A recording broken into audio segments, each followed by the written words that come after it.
All right, guys. So first and foremost, thank you for joining us on our second ever session of CultureLaunch Live.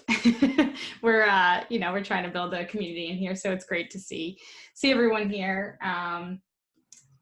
So a couple of housekeeping items to address before we jump into anything. So first and foremost, Diane Daum. She is a principal strategist at CultureIQ and works pretty closely with Kathy and myself. So I always like to adjust that ahead of time, just to, keep everything transparent and build some journalistic integrity here. Also, this webinar is being recorded and will be used for some other purposes. So please keep that in mind if and when we're ever in an open discussion. And we encourage you to use the chat feature at any time, as I mentioned earlier. So with that, let's jump into it. Kathy, what do you got from Culture in the News? We have got some things about business metrics. If you read, I don't know how you came to the chat, but if you caught us on social media, you saw the topic this week is going to be linking business metrics to culture data. And our expert extraordinaire, Diane Daum, is going to be getting into the meat and potatoes of that. And they're delicious meat and potatoes, by the way. So one of the things that we found this week was that there is some very interesting news about how business metrics are profoundly changing. We put this news in a little feature we have called Culture Scout, and I'm going to pop the link up in the chat right there for you guys to take a look. The first item is a pretty big shot across the bow. I don't know if you guys remember that over the summer, the Business Roundtable basically shook the world by saying corporations need to be defined in a different way. Corporations should no longer be entities that merely exist to provide shareholder value. The right definition of a corporation should be serving shareholders, yes, but also serving their employees and the community as a whole. So that necessitated a lot of rethinking. And Brian Moynihan at Bank of America, who chairs a group called the International Business Council, was tasked with coming up with metrics for measuring how well corporations are doing in these other categories, like people, like sustainability. And they just now announced this week on the website what the new metrics are. If you go to the link on Culture Scout, you can get over to the website, and they have a nice white paper that happens to also it strikes a familiar tone with us because it talks a lot about what's in our current approach now. Our core framework involves helping companies find their purpose and establish dignity in their organizations. And a lot of the stuff in this white paper rings true to us. So it's an interesting piece. It means the business world could be in for some very profound changes. I encourage you to look at that. And then at this other piece, CEO Graham Kenny did a nice story in Harvard Business Review where he talked about how people just hate to deal with key performance indicators, that when they hear the word KPI, they run for the exits. And he talks about why that is, why people glaze over and why they shouldn't. And he really shows people how that they can stop KPIs from turning off their employees and their leaders too, because apparently the C-suite also doesn't like to deal with KPIs too. And one of the great things he talks about, speaking of widespread change, is that with the advent of COVID and with all the business changes happening right now, KPIs are not static things. They need to be addressed and readdressed. And certainly in light of what the World Economic Forum and the International Business Council are doing, they definitely need to be looked at again. Businesses should be evaluating what they want their metrics to be. So and at the end of this quote on Culture Scout, he says, it's time to rethink how you develop your performance measures.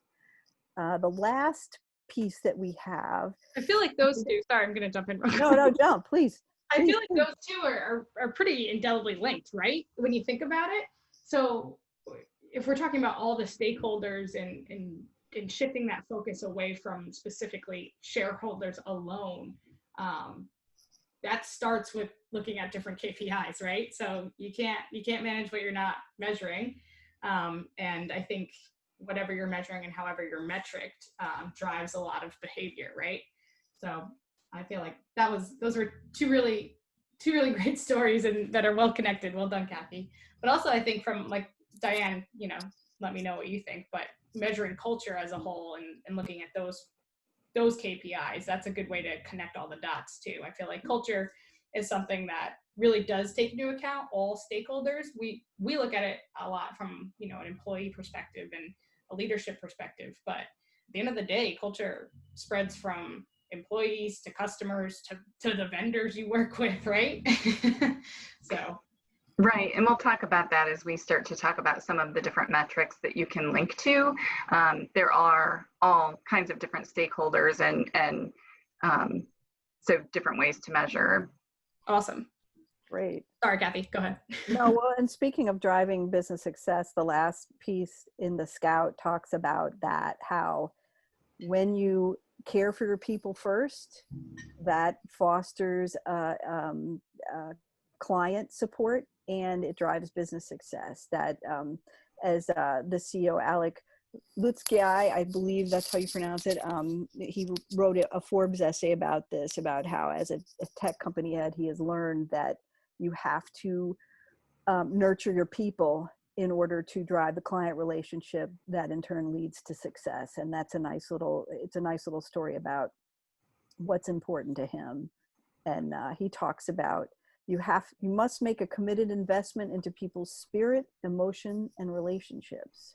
That's exactly how you drive business success. This is what he said. So very interesting words from another CEO. All of these folks in the Scout this week were CEOs, so definitely worth a read. And the link's in the chat. Brilliant. Thank you, Kathy. All right, Diane, do you want to jump in and tell us a little bit about yourself? Sure. So I am based out of Charlotte, North Carolina, where the weather is still nice. And I oversee analytics and data science at CultureIQ. I have a background in IO psychology, but I've always had a background in measurement and analytics as well.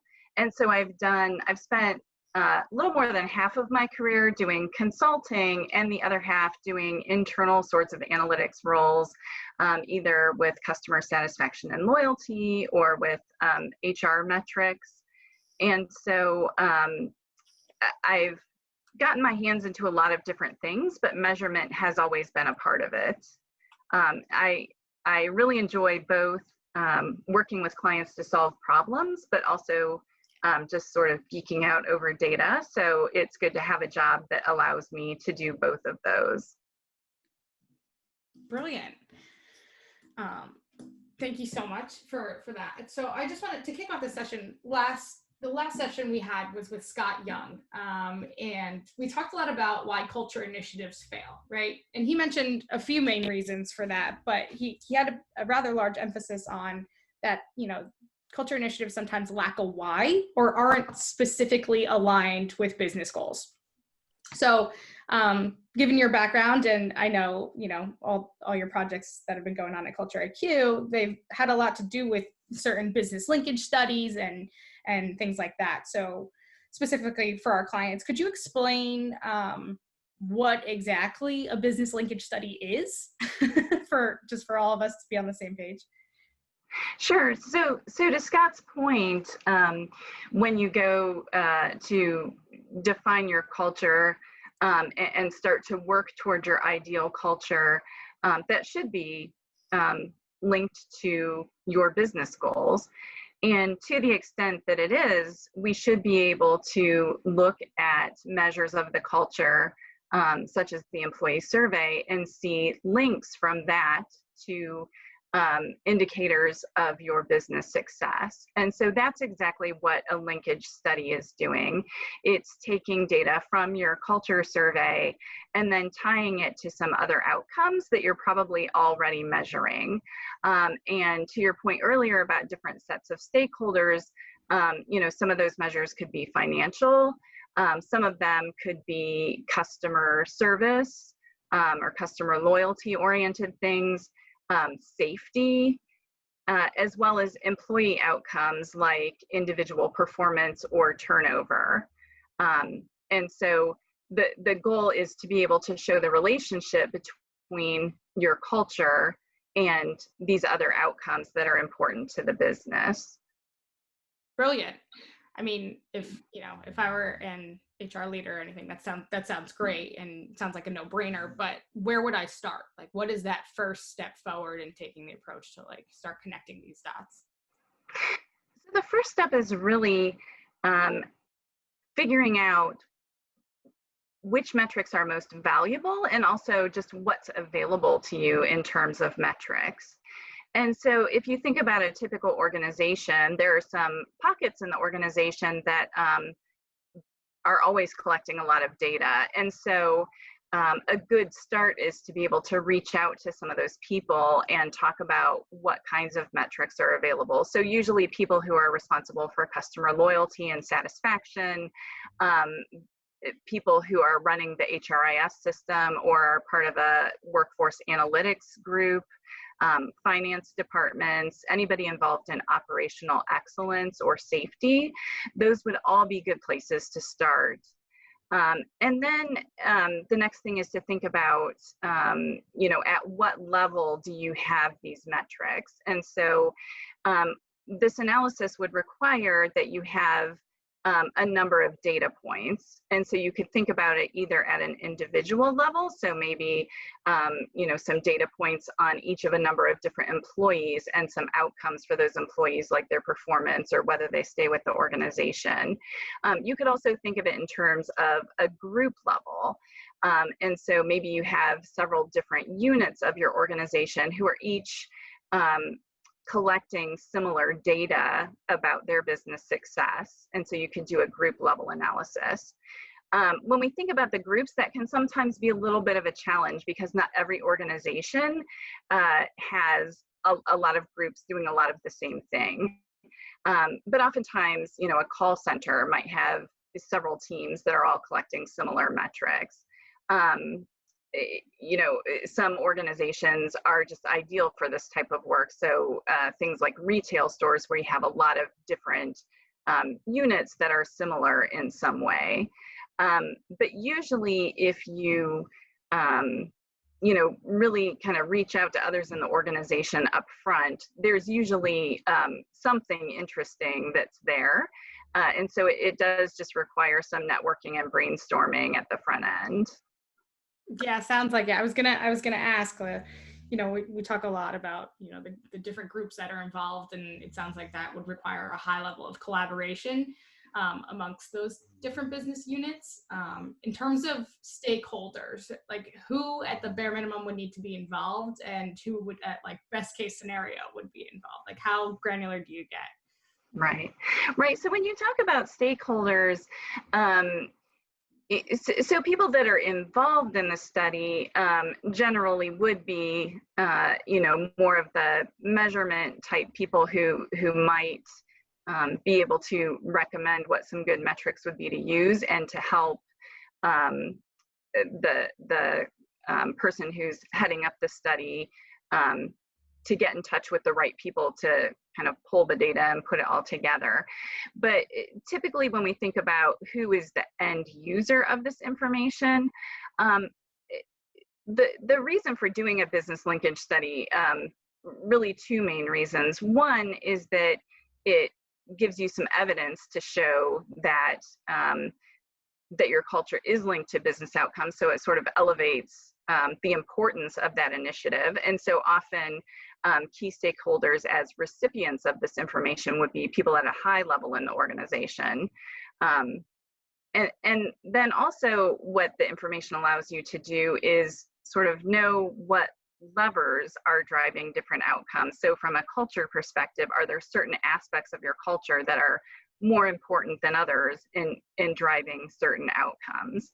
And so even though the key stakeholders might be higher level people, there's often something in the findings that would be applicable at any level of the organization. So, you know, maybe it suggests something that managers could do differently, as well as, you know, things that might be done differently at a higher level.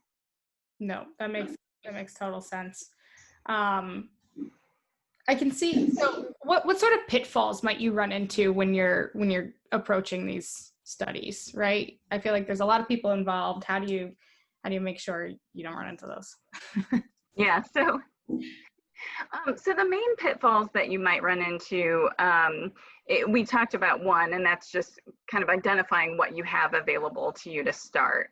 But once you get past that one, another one is timing. So generally, when you're doing a business linkage study, what you want to be able to show is how culture is impacting something else in the business. And you can't necessarily say that you've proven, you know, causality there. But one of the things that allows you to have good evidence of the direction of that relationship is the order in which you collect the data. So if you're trying to show that culture influences something else, you want to measure that something else after you have the culture data. And specifically, if you're looking at something like turnover, you have to wait some period of time because you have to give people the opportunity to leave, right? So you need some time to pass there. So there is some planning involved and some patience in terms of, you know, when is the right time to collect those different data points. The other challenge is just sort of messy or incomplete, or, you know, data that's difficult to match. So different parts of the organization, think about that organization in different ways, and they might have different ways of combining that data. So as far as finance is concerned, this is a group, but in the HR system, the group's a little bit different. So part of it is sort of working with those different groups to understand what exactly is in the data and how best to put it together. And just some of the messiness that happens in systems. So it's probably no surprise to anybody on the call that, you know, organizational data is messy. So there's usually a bit of cleanup involved. And then the other thing is just thinking about the other things that you really should control for. So one example would be if you're trying to look for a relationship between your culture and some sales data, you know, different stores or salespeople might have different regions, you know, there's size differences. And so that relationship in and of itself might not be very useful. But if you were to look at a change in same store sales over time, that would make a lot more sense. If you're looking at something like safety, you know, those of us sitting at a desk all day don't really have the same probability of having an accident as somebody who's out working on a power line. And so there are questions about who should be involved in the analysis and who should not be involved. And so those are some of the less glamorous but very important pieces in getting the work to the right place. Can I ask you a question? Sure. Is there an example that sticks in your mind of a client or just something in general about what you get out of a bit? What really interesting things have come out of a business linkage study that you might be able to share? Right. So one example is a customer that we worked with, and they had a call center, and so they had agents taking calls, and they had some customer satisfaction data that was rated the call on a variety of different aspects. And so we looked at the relationship between those customer survey ratings and the employee survey ratings given by those agents. And some of the things that came out as important were, first of all, alignment. So to the extent that the agents really understood what the company goals were and how their work fit in with that, the better service they gave. And what was most interesting there was that there was a little bit of a tenure difference. So early on in the agent's tenure, that's when that relationship was strongest. So that had some real implications for onboarding and making sure that new people really understood clearly what the organization stood for, because they could sort of translate that to their work with the customers. And then another thing that came out of it was the importance of inclusion. And specifically, you can think about people feeling like they have the ability to speak up when something isn't right, or that when they do speak up, they're valued and listened to.